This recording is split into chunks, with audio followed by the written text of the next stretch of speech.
different country, and each of them was a total loser. Let's start with Isaac. He was born in England. From day one, things did not go his way. He was a premature baby, small enough to fit inside his mother's quart milk mug. But by the time he was born, his father had already been dead for 3 months, and it wasn't long before his mother got married to some new guy and traipsed off to live with him in some other town, leaving poor Isaac to live alone with his grandmother. School was a challenge for Isaac. He never did very well.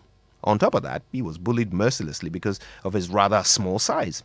When he turned 16, his mother decided that trying to educate Isaac was a waste of everyone's time, and the only way her son could ever hope to make a living was as a farmer. So she put him in charge of their family farm. Big mistake. Isaac didn't know the first thing about farming, and within a year he had pretty much bankrupted the family business. For the sake of sanity, and probably to remove him from the range of his mother's backhand slaps, Isaac's uncle sent him off to study at Trinity College in Cambridge, where he spent the rest of his life with his nose in all kinds of books. He never married.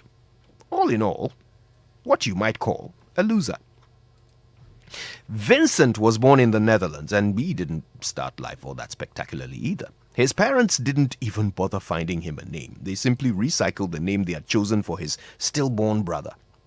Vincent, however, had upper middle class parents, so he got the opportunity from an early age to travel across Europe with his family. But young Vincent was a miserable little git. He didn't get along with anyone in school. He didn't make any friends. He didn't talk much. He just sat in the corner with his drawing pad doodling all day long, while his friends paid serious attention to the business of being carefree children. Vincent had no idea what he wanted to be when he grew up, so he settled on a career as a teacher in England. He was still a quiet, reserved, utterly weird fellow whose only real friend was his brother, Theo. They exchanged letters all the time.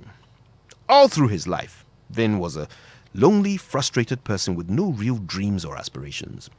He still liked to draw and paint, but nobody else thought he had much talent. In his entire life, he only ever sold one painting.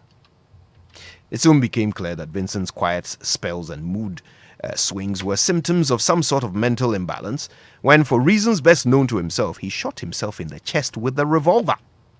He then walked all the way to a nearby town where 2 physicians saw to his wound but couldn't remove the bullet. They left him in a room smoking his pipe until his brother Theo came to find him. Soon after he said, and I quote, "The sadness will never end." And then he died. He was 37 years old. Another loser. Finally, the story of Albert. Now, he was born in Germany. His father was an electrical engineer and owned an electrical store. Albert's father had hoped that his son would become an electrical engineer, but he had to give up that dream when he realized that the little boy was not developing his mental faculties as fast as other kids. Albert didn't speak until he was 4 years old and couldn't read until he was 7. He was eventually expelled from school and failed to get admission to Zurich Polytechnic. All in all, everyone was pretty disappointed in young Albert. Middle-aged Albert spent time and money trying to emigrate into the United States and spent 2 years as a refugee. Old-aged Albert died of internal bleeding, and his doctor gave his body back to his family without one important body part. So, here are our 3 losers. All of these 3 were what you might call late bloomers, right? For many years, these great men, because they are great men, were considered failures in their chosen fields. They were discarded, discounted, and devalued. Isaac Newton, the good-for-nothing failed student and failed farmer, went on to become the discoverer of gravity and the inventor of calculus. Vincent van Gogh, only ever sold one painting during his lifetime, and even that one was bought by a friend of his. Today, one of his paintings has been auctioned for $152 million just a couple of years ago. Albert Einstein, is quite simply the smartest scientist of our time, which is why a doctor would think it a good idea to harvest his brain after death in the hope that technology will one day provide the means to explain his genius. My dear friend, I tell you these 3 stories to remind you that the beginning is never like the end. Some of us had to nurture our dreams for years, biding our time, looking for an opportunity, doing what others said we should do, living within other people's limitations while our dreams seem to recede into the distance with no hope of us ever catching up with them. Please, if this is you I'm describing, then today hear this. If Isaac Newton was once a failure, then you too can succeed.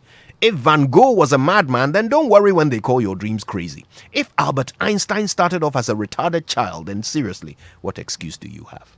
My name is Kojo Yankson, and it's not about how I start, it's about where I end. Good morning, Ghana.